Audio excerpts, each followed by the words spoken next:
Who spent decades working in law enforcement saw there wasn't even more that he could do for the victims of violence.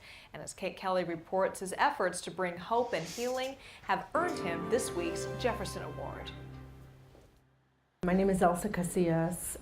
My son, Alberto Casillas, was murdered in a drive-by shooting on January 7th of 2007. My name is Fransisco. My son was Dante White.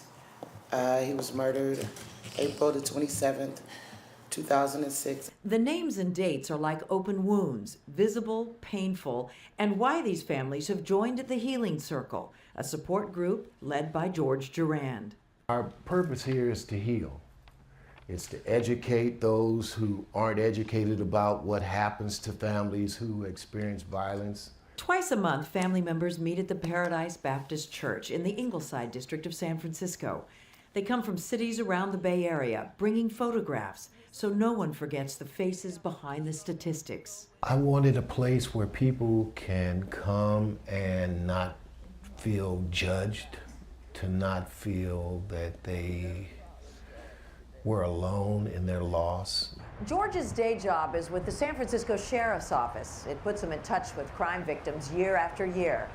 He saw them struggling with tragedy long after their stories had disappeared from the headlines. We're there after a year, 2 years, 3 years. George brings a unique perspective from working 2 decades in the criminal justice system. He believes that in order to stop violence, the healing has to happen on both sides. So George takes the Healing Circle into jails and prisons to bring crime victims and perpetrators together. When the Healing Circle first came inside, we were afraid of them, because we thought that they were coming in to judge us and to bash us, Former inmate Henry Montgomery was serving time at San Quentin for a murder he committed as a teenager. He came face to face with Bay Area mothers whose sons were also murdered. My first time going into San Quentin, I was really scared, shivering. Within the next 6 months, it went from adversarial to we're family.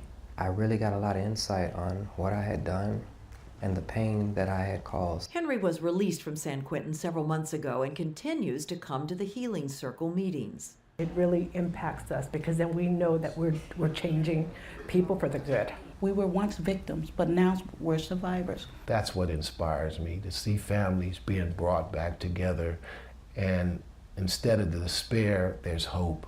So, for providing education, advocacy, and support for those whose lives have been changed by violent crime, this week's Jefferson Award in the Bay Area goes to George Durand.